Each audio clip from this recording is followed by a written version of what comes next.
반갑습니다. 오늘 수예배에 나오신 성도님들 반갑습니다. 환영합니다. 요즘 들어서 제가 성도님들과 함께 이렇게 얼굴을 마주보고 말씀을 나눌 수 있는 기회가 부쩍 늘어난 것 같아서 하나님께 너무 감사합니다. 제 표정이 감사한 표정이네요. 네. 늘 올라오지만 긴장이 되다 보니 경직된 표정을 하더라도 이해해 주시기 바랍니다. 제가 덕천제1교회가 정말 좋은 교회라는 것을 느낄 수 있다는 것은 이렇게 하나님의 말씀을 나누고 하나님의 말씀을 통해서 함께 깨닫게 해주신다라는 것을 느낄 수 있기 때문에 우리 교회가 참 좋다라고 생각합니다. 그런 의미에서 오늘 이렇게 인사했으면 좋겠습니다. 우리 교회 참 좋은 교회입니다. 네, 말씀을 시작하면서 제가 영화 한 편을 소개해 주려고 합니다. 네, I Can Only Imagine는 아니고요. 네, 2007년에 개봉한 영화입니다. 2007년에 개봉한 영화고 배우 전도연을 칸의 여왕으로 만들어줬던 영화. 얼마 전 세계 영화계를 떠들썩하게 했던 박찬욱 감독의 남자, 송강호 주연의 밀양이라는 영화입니다. 160만이라는 캐스팅에 비해 비교적 성적이 조조한 그런 영화였지만 남자를 잃은 한 여자가 밀양이라는 도시로 내려와 피아노 학원을 하면서 절망 속에 살아가는 한 여자를 바라보는 한 남자의 삶을 그리는 그런 내용의 영화입니다. 이 여자의 삶을 보면 참 안타깝습니다. 자신의 꿈이 있었는데요, 그것은 피아니스트였습니다. 피아니스트의 꿈도 이루지 못했고 자기 남편도 죽어서 너무 많은 것을 잃어버린 채 밀양으로 내려왔는데 더 안타까운 것은 아들 역시 살해가 됐다는 거죠. 제가 오늘 설교를 준비하면서 이 영화의 한 장면이 생각났습니다. 참 이 장면을 통해서 여러 논쟁이 있었고 여러 의견 충돌이 있었지만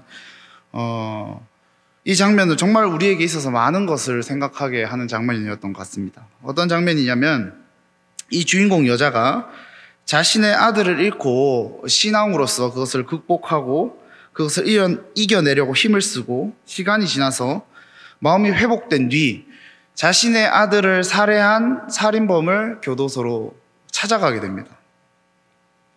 근데 이 살인범의 한마디가 굉장히 우리를 분노케 했습니다. 영화를 보는 우리를 분노케 했습니다. 그 대사가 뭐냐면 하나님께서 이미 저를 용서하셨습니다 였습니다.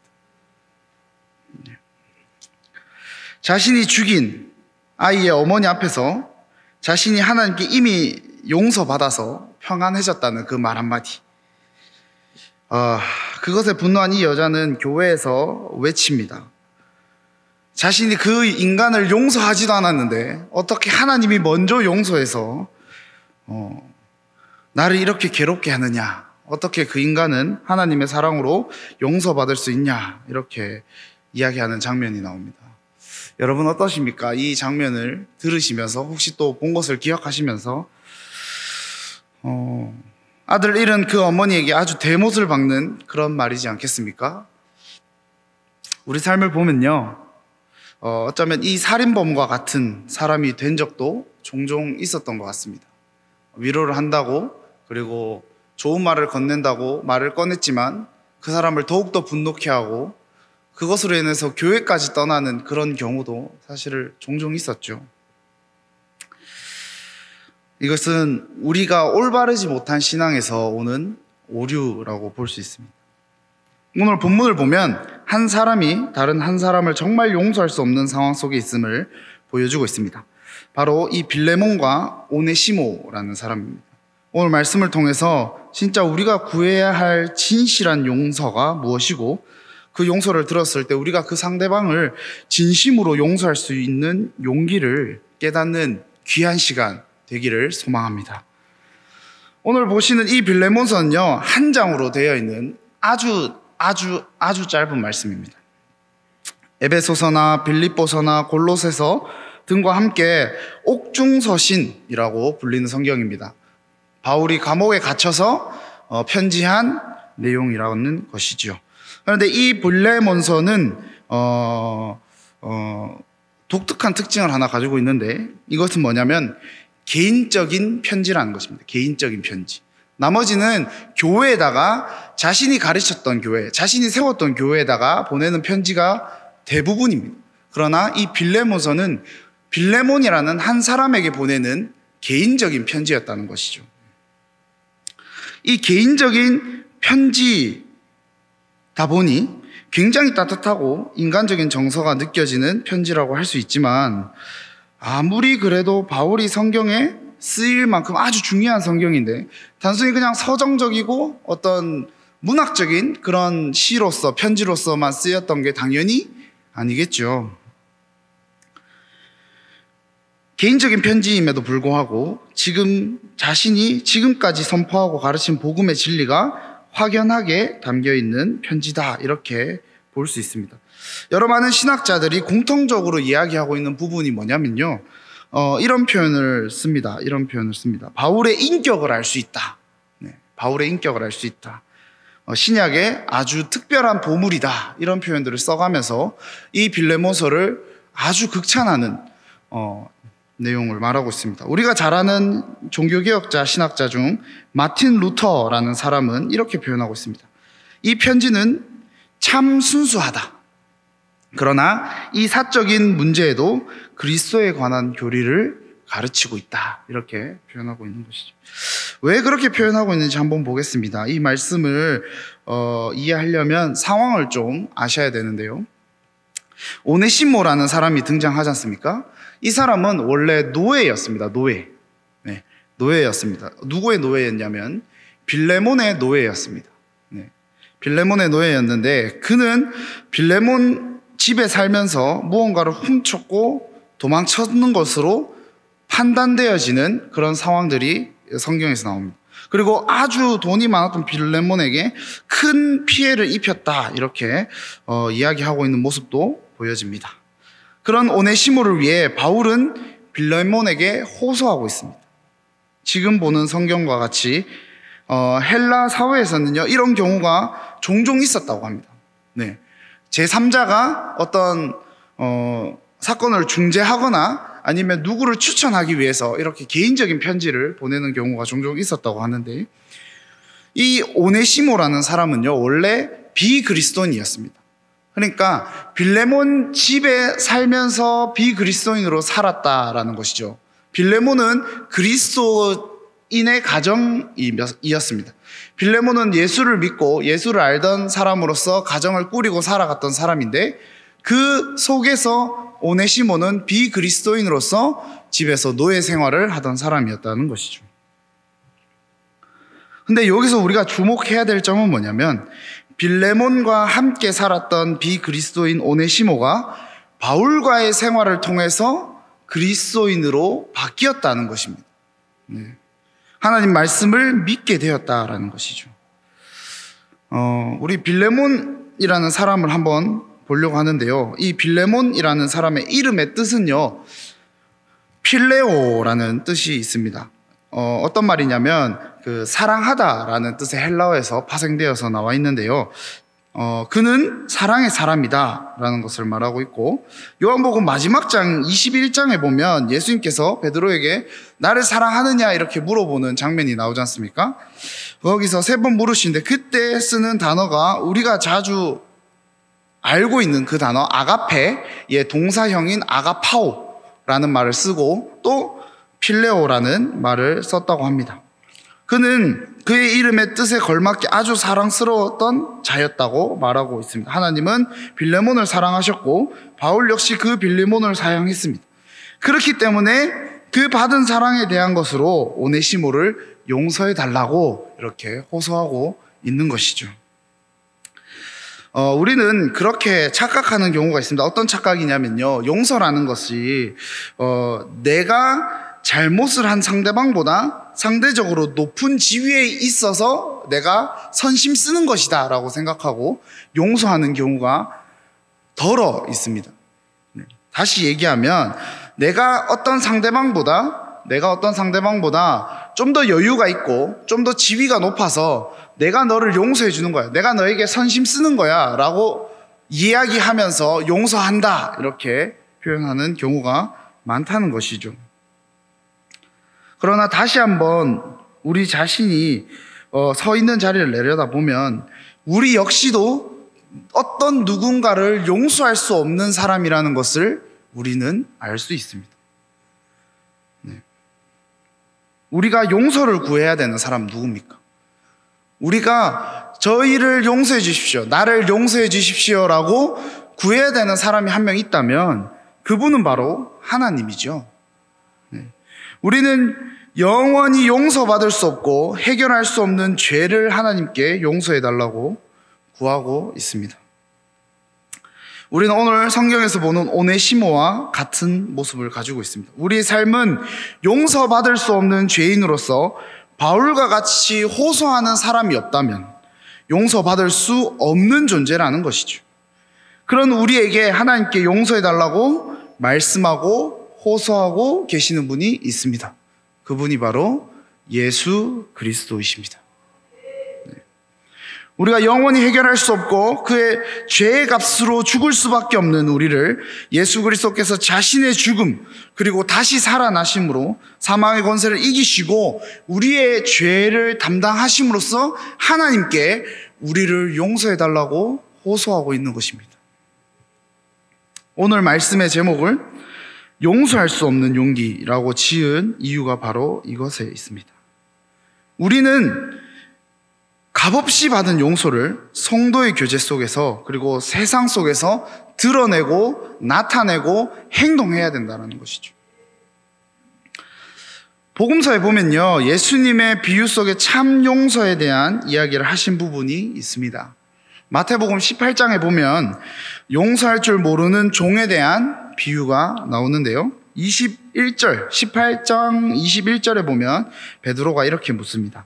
그때에 베드로가 나와 가로되 주여, 형제가 내게 죄를 범하면 몇 번이나 용서하여 주리이까? 7번까지 하오리까? 이렇게 이야기하는 장면이 나옵니다.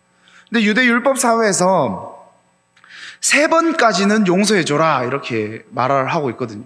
3번까지는 용서해줘라, 4번부터는 절대 용서해주지 말고 그 사람에 대해서 그 책임을 물어라 라고 말하고 있는데요, 그래서 베드로는 자신이 7번이라고 이야기하는 내용에서 그 마음에서 어떤 마음이 있었냐면, 내가 더 많이 얘기했으니까 하나님께서, 예수님께서 나에게 칭찬해 주시겠지라는 마음으로 예수님께 질문을 던지는 겁니다. 그런데 예수님 답변은 이렇습니다. 22절에 예수께서 이르시되 내게 이르노니 7번뿐 아니라 7번을 70번까지라도 할지니라, 이렇게 말하죠. 칭찬이 아니라 오히려 더 하라고 예수님께서 말씀하고 있습니다. 7번이 아니라 7을 70번까지 용서해라, 이렇게 말하고 있는 거죠. 베드로가 가지고 있는 이 단순하고 아주 표면적인 이 율법에서 벗어나라는 예수님의 카운터 펀치였던 것이죠. 그리고 이어서 예수님께서 비유로 말씀하시는데, 이것은 우리가 잘 아는 10,000달란트 빚진 자를 주인이 빚진 것을 갚아라 라고 이야기하는 그 종에 대한 이야기를 이어서 계속 이야기해주고 있습니다.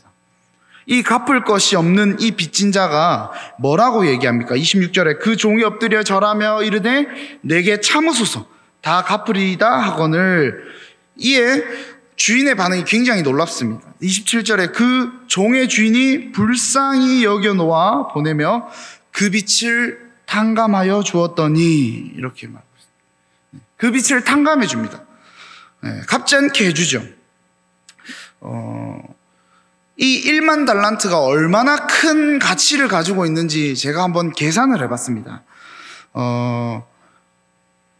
이 한 달란트의 개념이 600데나리온이라는 성경의 화폐 그 단위로 환산할 수 있는데, 1데나리온은요 당시 하루 품삯이었습니다. 이것을 현대의 1급으로 계산해 봤을 때, 우리 현재 우리가 살아가고 있는 세상으로 1급으로 계산을 해봤을 때 약 12만 원 정도라고 계산을 하고요. 계산을 해보면 12 곱하기 6,000을 해야겠죠. 이제 암산이 힘들다 보니 계산기가 도와줘서 수월하게 한번 계산해 봤습니다.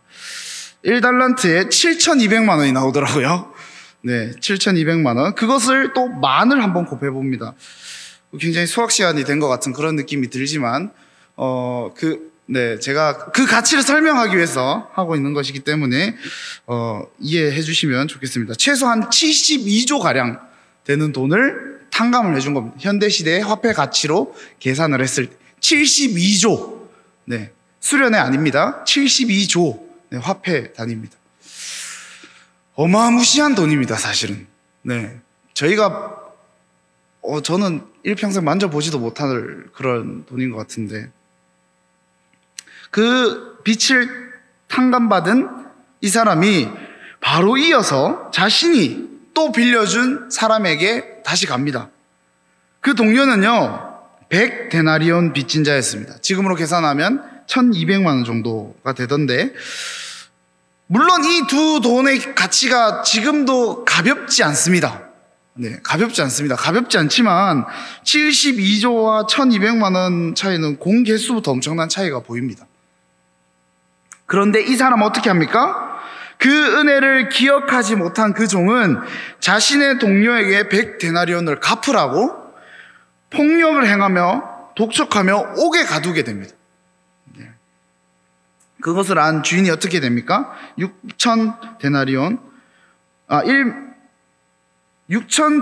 빚진 자를 빚을 다 1만 달란트를 빚진 자를 빚이 다 탕감할 때까지 가두라, 이렇게 말씀하시죠. 그리고 마지막에 35절 이렇게 말씀하십니다. 너희가 각각 마음으로부터 형제를 용서하지 아니하면 나의 하늘 아버지께서도 너희에게 이와 같이 하시리라, 이렇게 말씀하고 있는 겁니다. 하나님께서 이와 같이 한다. 그만큼 우리는요, 하나님에게 돈으로도 환산할 수 없는 엄청난 가치로서 받을 수 있는 그 은혜를 입었습니다. 네. 죄라는 것, 우리가 죽을 수밖에 없는 당연한 존재들이 하나님의 은혜로, 예수 그리스도의 십자가 사건으로 우리는 구원이라는 값어치도 매길 수 없는 그 엄청난 은혜를 입게 되는 것이죠. 그런데 우리의 삶이 어떻습니까?